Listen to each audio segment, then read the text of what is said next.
Will Ashley at Mika Salamanca, muling usap-usap. May epekto ba ang kanilang koneksyon sa career ni Will?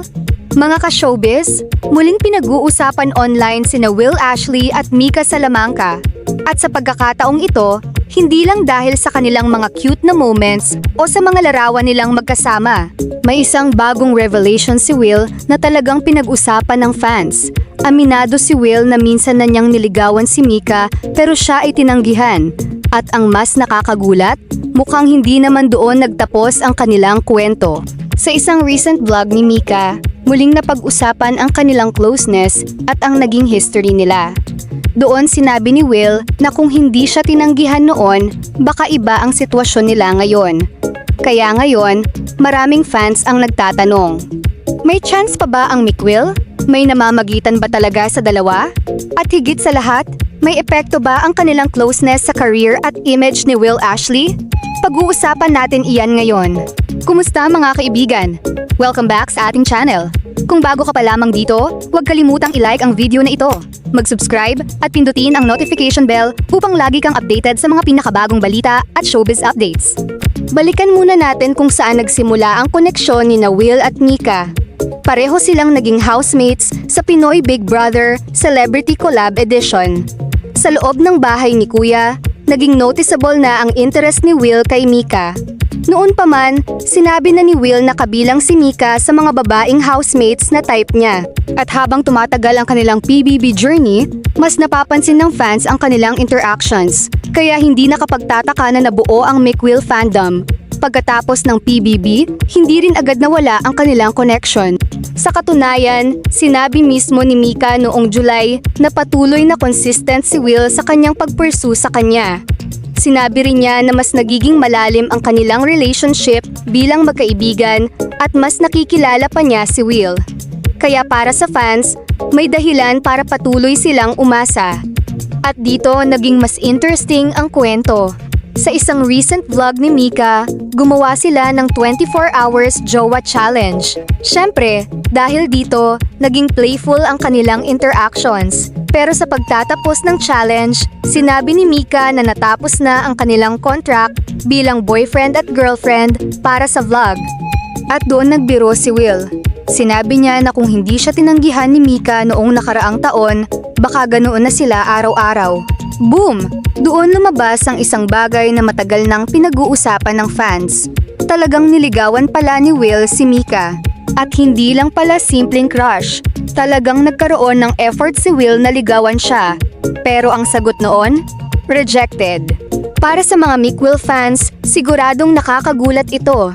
Dahil sa dami ng sweet interactions ng dalawa ngayon, mahirap isipin na minsan ay tinanggihan pala ni Mika si Will. Pero interesting ang naging reaction ni Will. Hindi siya bitter, hindi rin niya ginawang malaking drama ang rejection.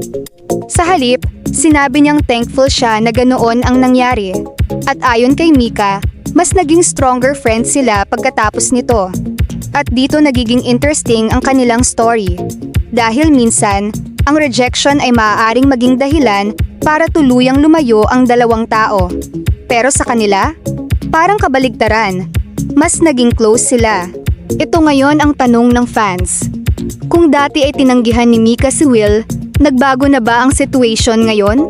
Wala tayong dapat sabihin na sila na. Wala ring official confirmation na boyfriend-girlfriend na sila. Pero malinaw na may closeness sa pagitan nila. At mismong si Mika ang nagsabing consistent si Will sa kanyang pursuit. Noong July, sinabi niya na ang relationship nila ay mas nagiging deep at patuloy niyang nakikilala si Will. Kaya kung may mga fans na nagsasabing may chance pa, understandable ang kanilang excitement. Pero hanggang dun muna tayo. May closeness, may courtship history, may mutual chemistry na nakikita ng fans. Pero ang official status, hindi pa dapat pangunahan. Mas lalo pang naging interesting ang kanilang story noong August. Iniulat ng GMA na isinurprise ni Mika si Will sa isang spontaneous 24-hour trip to Vietnam. Imagine ninyo iyon, isang surprise trip, magkasama, after everything that happened between them. Kaya syempre, hindi maiiwasang muling magtanong ang fans. Friends lang ba talaga? Pero kailangan nating maging careful. Ang isang trip ay hindi automatic proof ng romantic relationship. Pwede silang maging close friends. Pwede ring may deeper feelings. Pero sila lamang ang makakapagsabi kung ano talaga ang real score. Hindi lamang personal closeness ang pinag-uusapan ngayon. May professional connection na rin sina Will at Mika. Pareho silang kasama sa upcoming series na Delivery Boy. Noong July, iniulat na si Mika ang magiging special co-star ni Will sa project. At noong ikadalawa ng Agosto, sinabi ni Will na super excited siyang makatrabaho si Mika sa series. Kaya kung tutuusin, hindi lang fans ang may dahilan para mapansin ang kanilang tandem. May actual project silang pagsasamahan. At dito maaring lalo pang lumakas ang Mick-Will fandom. May upcoming album launch si Will Ashley sa ika-20 ng Setyembre at iniulat na sold out ang SVIP section sa loob lamang ng 2 oras matapos magbukas ang ticket sales. So kung pagbabasehan ang available reports, hindi mukhang humihina ang career momentum ni Will dahil sa kanyang connection kay Mika. Sa halip, lumalawak pa ang kanyang activities. Acting, music, television. At ngayon, mas napapansin din siya dahil sa Mick-Will discussions. Pero may dalawang sides dito. Positive side. Kung maraming tao ang interesado sa Mick-Will pairing, pwedeng makatulong ito sa visibility ni Will. Mas maraming nakakakilala sa kanya. Mas maraming nanonood ng projects niya. Mas maraming interesado sa kanyang music. At mas maraming fans ang sumusubaybay sa kanyang career. Sa entertainment industry, attention matters. Pero may kabilang side. Risk side.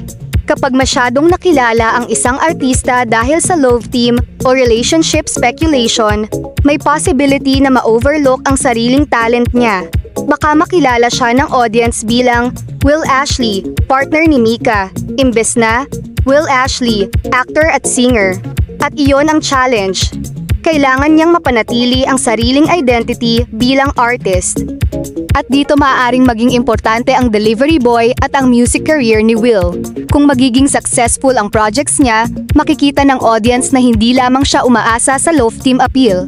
May sarili siyang career, may sariling music, may sariling acting projects, at may sariling fan base. Kaya kung may Mick-Will chemistry man, bonus iyon. Hindi dapat iyon ang buong identity niya.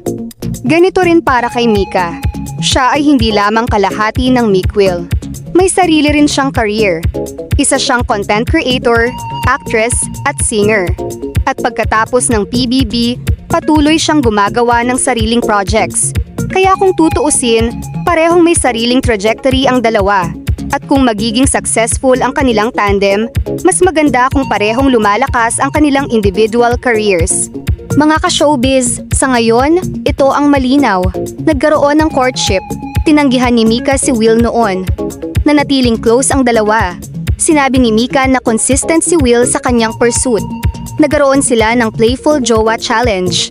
Nagkaroon din sila ng Vietnam trip. At ngayon, magkakasama pa sila sa Delivery Boy. Pero kung boyfriend-girlfriend na ba sila? Wala tayong dapat i-claim hanggat wala silang sariling confirmation. At iyon ang importante. Kung tutuusin, mas interesting ang kwento ni na Will Ashley at Mika Salamanca, hindi dahil sa anumang kontrobersiya. Mas interesting ito dahil sa journey ng kanilang relationship. Mula sa PBB, sa crush, sa panliligaw, sa rejection, sa pagiging close friends, hanggang sa muling paglapit sa isa't isa. At ngayon, may professional project pa silang pagsasamahan. Kaya hindi nakapagtataka kung patuloy na susubaybayan ng fans ang kanilang story. Pero habang naghihintay tayo ng anumang official confirmation, mas magandang suportahan muna sila bilang individual artists. Si Will sa kanyang acting at music, si Mika sa kanyang acting, music at content creation. At kung sakaling may mangyari sa kanilang dalawa, sila na mismo ang magsasabi. Kayo naman mga ka-showbiz, Team Mick-Will ba kayo? Naniniwala ba kayong may chance na maging official couple sina Will Ashley at Mika Salamanca? O mas magandang hayaan muna natin silang maging close at tingnan kung saan hahantong ang kanilang relationship? At sa tingin ninyo, makakatulong ba sa career ni Will ang Mick-Will pairing O mas importante na ma-establish niya ang sarili niyang identity bilang actor at singer? Comment down below. At kung nagustuhan ninyo ang video na ito, huwag kalimutang like, subscribe, at i-click ang notification bell para updated kayo sa mga bagong trending showbiz stories. Maraming salamat sa panonood. Hanggang sa susunod na showbiz update.